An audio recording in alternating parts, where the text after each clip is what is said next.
فرمایا الا ومن مات علی بغض آل محمد، جو بندہ بھی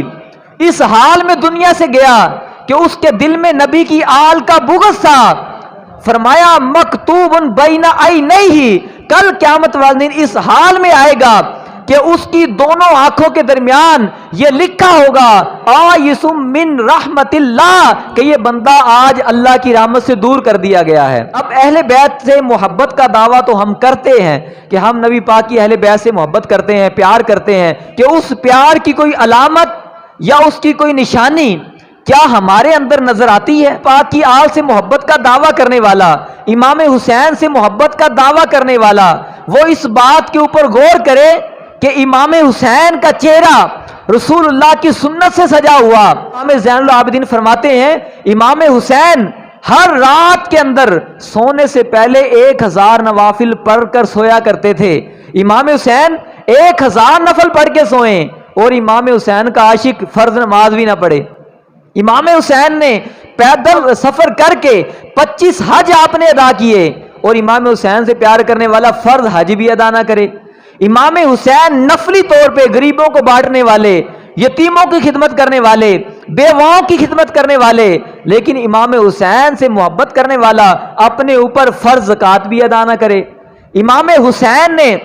اپنی زندگی کی آخری نماز فجر کی نماز بھی 10 محرم الحرام کو اپنے خیمے میں جماعت کے ساتھ ادا کی، اور امام حسین سے محبت کرنے والا وہ عام حالات کے اندر بھی فرض نماز جماعت کے ساتھ نہ پڑھے، تو یہ کیسی امام پاک کی محبت ہے؟ امام حسین نے 9 محرم الحرام کی جب رات آئی، آپ نے اپنے بھائی حضرت عباس علمدار رضی اللہ تعالیٰ عنہ کو فرمایا اے بھائی جان، کسی طرح سے یہ جنگ جو ہے یہ ایک دن کے لیے آگے لے جائیے، یہ جنگ آگے والے دن چلی جائے، کیونکہ میں یہ چاہتا ہوں کہ آج کی رات جی بھر کے اپنے رب کو سجدے کر لوں۔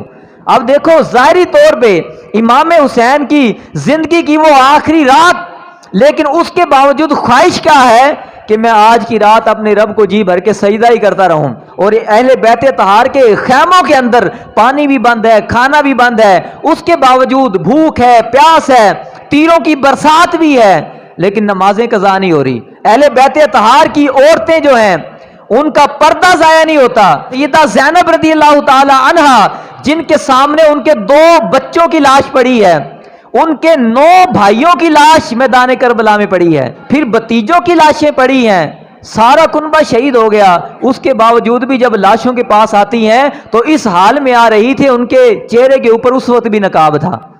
تو انہوں نے اس حال کے اندر بھی پردہ نہیں جانے دیا، نماز نہیں جانے دی، صبر کا دامن ہاتھ سے نہیں جانے دیا۔ اور ہمارے اوپر تھوڑی سی مصیبت آ جائے نماز چلی گئی، سر درد ہو گیا جماعت چلی گئی،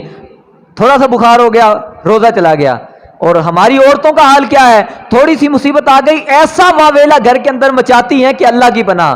تھوڑی سی مصیبت آئی، پریشانی آئی تو کفریہ کلمات بول دیے، اور ادھر دیکھو میدان کربلا میں کتنی بڑی مصیبت آئی۔ یہی وہ لوگ ہیں جن کے بارے میں اولئک علیہم صلوات من ربہم ورحمہ واولئک ھم المہتدون، یہ صبر کرنے والے وہ لوگ ہیں جن کے اوپر صبح و شام اللہ درود بھیجتا ہے۔ کہ صرف سال بعد ایک دیگ لگا دینا یا ایک بالٹی پانی کی تقسیم کر دینا یہ اہل بیت اطہار کی محبت کا حق نہیں ادا ہوا، تو ہمیں ان کی سیرت پہ عمل کرنا ہوگا کہ وہ میدان کربلا میں بھی جماعت کے ساتھ نماز پڑھ رہے تھے، اور ہم جو ہے حالت امن کے اندر بھی نماز نہ پڑھیں، مسافر بھی ہیں، پریشانی بھی ہے، بھوکے بھی ہیں، پیاسے بھی ہیں، لیکن پھر بھی رب سے محبت کا عالم یہ ہے کہ جماعت کے ساتھ نماز ادا کر رہے ہیں۔